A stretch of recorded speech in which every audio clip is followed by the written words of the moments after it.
par ce célèbre cri, internautateur et internautatrice, je vous dis bienvenue, bienvenue dans cette Trick Track télé où vous l'aurez reconnu avec un Nya. C'est généralement de cowboy et de western dont il s'agit, même si le cri est un petit peu aigu et tendancieux. Quoi qu'il en soit, nous allons ici consacrer cette Trick Track télé à Dicestone. Et vous allez me dire, Dicestone, je connais. Oui, mais non, pas ce format-là. Hein, Pierre? Non. Non, ça c'est nouveau ça. Ouais. Changement de format chez Matago pour le jeu de Bruno Catala et Ludovic Maublanc. Jeu familial s'il en est. C'est illustré par Monsieur Pierrot, Pierrot la Lune, pour ceux qui connaissent. C'est de 2 à 5 joueurs, mais avec l'extension de Wild West et Cowboys dont on va parler là maintenant, ça se joue jusqu'à 6. Ne vous inquiétez pas, restez avec nous, vous allez comprendre. À partir de 10 ans et pour en gros 15 minutes à mon avis, c'est 15 minutes, c'est le petit rajout de l'extension, on va dire plutôt 40-45 minutes pour la partie de Dicestone. Alors Dicestone, on connaissait déjà. Ouais. Et puis ça revient, ça change de format, histoire que ce soit plus clair. Voilà, c'était aussi bientôt les 10 ans du jeu, donc ils ont voulu remettre ça au goût du jour. Ça valait le coup. Joyeux anniversaire à Dicestone. Donc ça revient sous ce format-là à quelle date?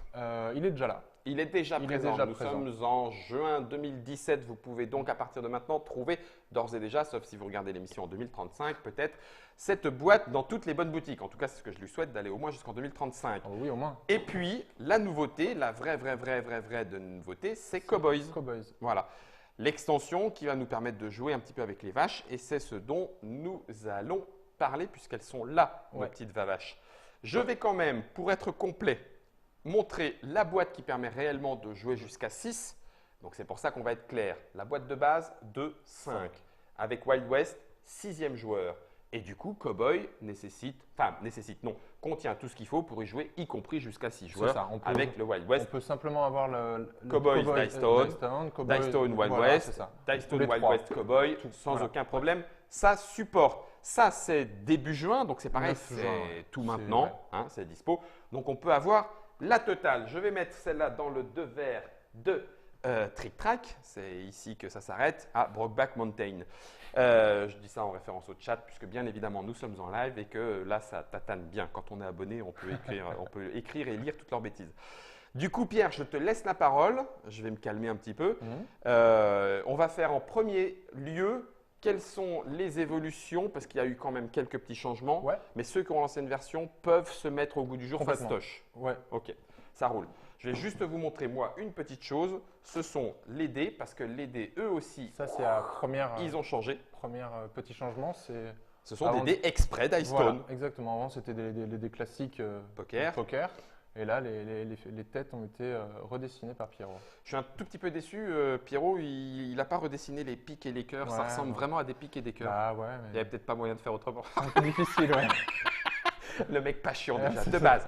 Donc ça, c'est un petit changement, mais c'est un changement purement esthétique. Ouais, complètement. Ok, ça ne change rien au jeu. Deuxième changement purement esthétique, c'est les petits gobelets. Ils ont été redessinés tout mignons comme ça.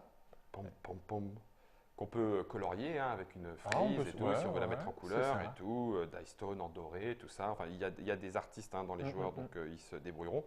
Tout est imprimé. Voilà, le gobelet, histoire de faire bien évidemment du bruit. Et voilà, moi je vais garder ça. Ok, à toi. Troisième petit changement, c'est les cartes type de propriété. Oui, les terrains. Les terrains. Ils ont décidé d'enlever un peu de 1 et de 2. D'accord. Regarder un truc plus péchu, intéressant. Ok, sur la valeur. Donc il y a 20 cartes, avant il y en avait 25. Donc, si on a l'ancienne version de Dicestone et qu'on veut se mettre à jouer avec la nouvelle version, vous pouvez bien évidemment racheter la nouvelle boîte. C'est pas ce que je veux dire. On n'est pas commercial là, ici. On est juste pour dire que c'est tout à fait possible. Il suffit d'apprendre quel est le nombre de terrains à enlever. Alors, de tête, je crois qu'ils en ont enlevé 3, 1 et 2, 2. De toute façon, Bruno est sur le chat. Donc Bruno confirmera. On confirme et je vous passe l'information dès que je la vois. Voilà. Donc ça, c'est un petit changement matériel. Voilà, c'est ça. Et le dernier changement, c'est l'action du Dog Bad Luck. D'accord, qui était ici en bout de terrain. Alors attendez, je vous montre. Ça, c'est l'extension Cowboy. Voilà. Normalement, le terrain, était comme ça. Il est comme ça. Voilà. Et on met 3 cartes ici. Toc, toc et toc. Avant, l'action du Dog Bad Luck, quand on réussissait à avoir récupéré aucune action, quand on n'avait rien, on allait voir le Dog Bad Luck.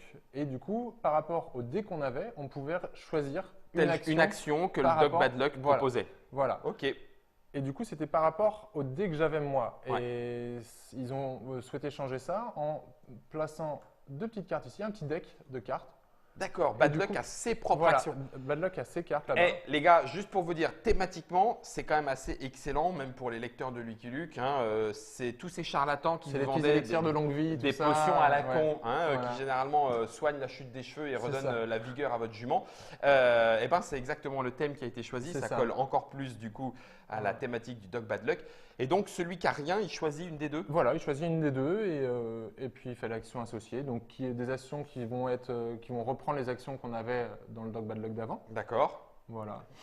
Chaque joueur vous donne 2 $, l'élixir de chance. Désignez un joueur, il vous donne une des cartes General Store, une de ses cartes.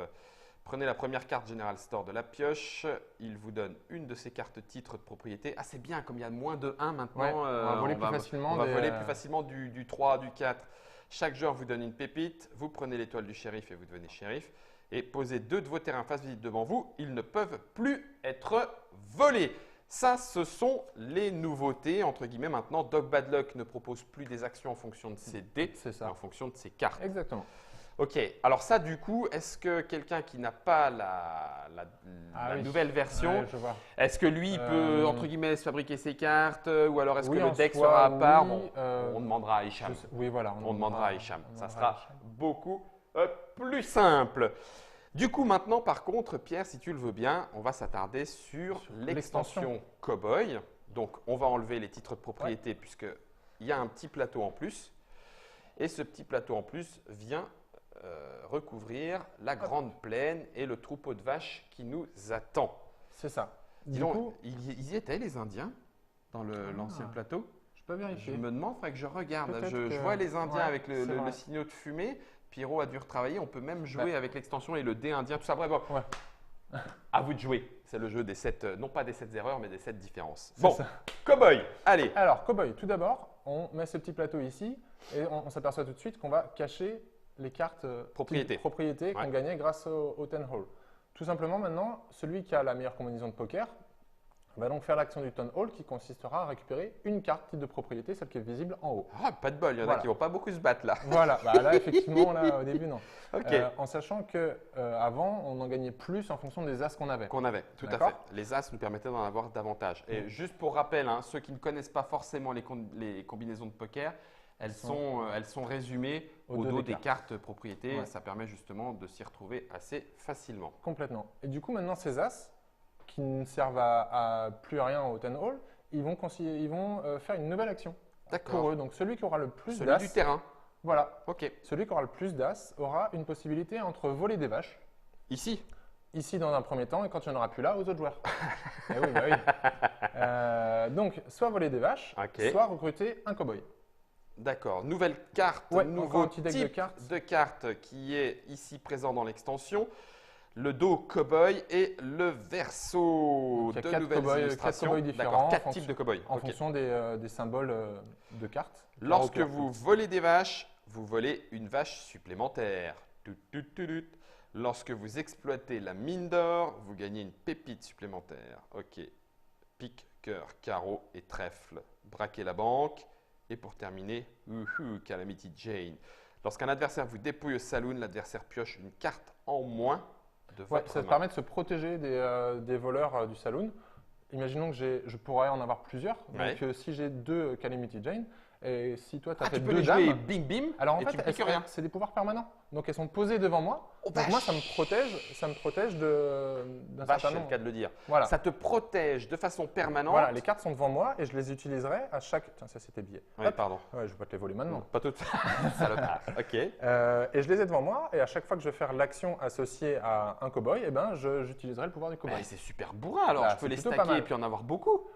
Ouais, mais non. Mais je me disais, Bruno Catala n'a pas pu laisser passer ça. C'est trop bourrin. Eh oui. Alors donc, je vais pouvoir les récupérer comme ça. Évidemment, je vais pouvoir en avoir plusieurs d'une même famille pour améliorer encore plus sa capacité. Tu as dit qu'il y en avait 4 de chaque? 3. 3 et 4 différents? Ouais. Ok, ça y est, j'y suis. 12 voilà. cartes. C'est ça. Et du coup, si j'ai le 4e cow-boy, ces 4-là, ils partent en rodéo.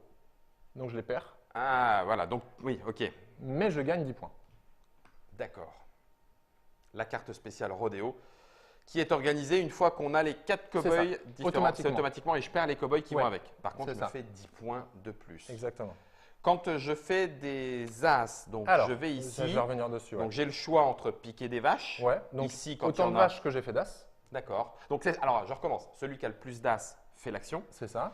J'ai 3 as, c'est moi qui gagne. Je pique 3 vaches. Ouais. Ok. Si je décide de prendre le cow-boy, tu recrutes un cow-boy. Je recrute un cow-boy parmi les deux disponibles. Parmi les deux disponibles, on remet. Voilà. Okay. Donc je reviens sur les vaches. Vas-y. Alors, imaginons que tu as fait 3 as, donc tu as la meilleure combinaison, tu gagnes tes 3 vaches.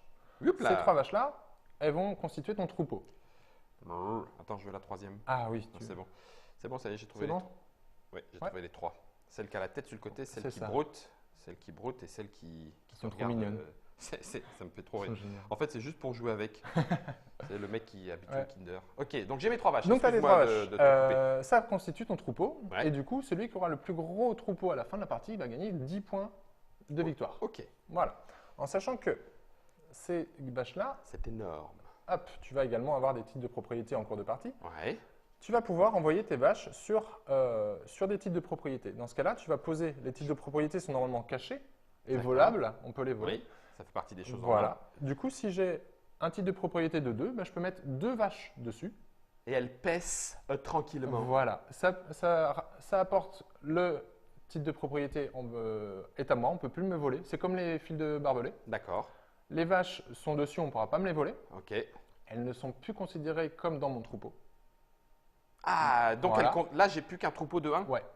Par contre, elle t'apporte un point supplémentaire sur ta carte. Donc là, tu as une carte de valeur 3 au final. Parce qu'il y a des vaches dessus ? Parce qu'il y a des vaches dessus. Pas parce qu'un point par vache ? Non. Ok. Donc là, ça vaut 3, mais je perds peut-être le 10 points de la fin. C'est à toi de voir si tu préfères protéger tes titres de propriété en augmentant leur valeur. Ou ça va être tendu. Ok, d'accord. Donc ça, ce sont les règles des vaches. Voilà. Et tant qu'elles ne sont pas sur un terrain, je peux, une fois qu'il n'y en a plus ici, aller les piquer aux autres joueurs. C'est ça. Ok, bon, super simple. Et dans cette extension, on a également 5 cartes General Store qui sont plus ou moins liées aux vaches. D'accord. Oui, qui viennent, qui viennent agrémenter le deck. Le deck du General Store. Et donc, du coup, on retrouve de nouvelles illustrations de Pierrot. Et elles sont bien sûr en lien. Voler 2 fois plus de vaches ? Ouais. Wouhou! Donc mes 3 as, ça devient 6 vaches. C'est ça. Oh, pop, pop. Au lieu de prendre le titre, je prends les 2 premières de la pioche. Ça permet d'aller en récupérer. Ouais. Tiens, William et Avril, c'est Dalton. Et puis, piquer, piocher les titres de propriété. On garde l'un et on défausse les autres. Ce sont les nouvelles cartes General Store qu'il y a dans l'extension Cowboy. Est-ce qu'on a fait le tour? On a fait le tour. Bon, pour le reste des explications, j'entends. Il y a déjà les vidéos sur Trick Track pour connaître Dice Town. Donc, si vous ne connaissez pas, un petit retour en arrière. Puis ensuite, vous revenez sur la partie parce que maintenant, on y joue. Je vais pouvoir te piquer des billets. Ou des vaches. Juste, je vérifie un dernier petit point. Je ne sais pas si vous aviez déjà essayé chez vous, mais normalement, alors attends, bouge pas, je tente ma chance. Est-ce que c'est le bon? Non, c'est pas le bon. Attends, si, mais c'est obligatoire. Oui, impeccable. Vous pouvez, si vous voulez, excuse-moi Germain, vous pouvez, si vous voulez chez vous, vous amuser à constituer un énorme panorama. Attends, il faut que je le retrouve. Ça doit être celui-là, non? Ah, c'est peut-être pas celui-là. Vas-y, Germain, tu peux couper. Moi, je vais faire le panorama. Ah oui, attends, je vais quand même répéter. Vas-y, balance le bon titre et puis après, je vais chercher le panorama. C'est donc Dice Town avec Dice Town Cowboy, l'extension. C'est un jeu de Ludovic Maublanc et de Bruno Catala. C'est illustré par Pierrot. C'est chez Matago. Ça arrive maintenant. C'est disponible d'ores et déjà. Ça se joue de 2 à 6 joueurs avec l'extension Wild West. 5 joueurs quand on ne l'a pas. À partir de 10 ans. Et merci Germain. 45 minutes au soleil. Et en attendant, hey, regarde-moi bien dans les yeux.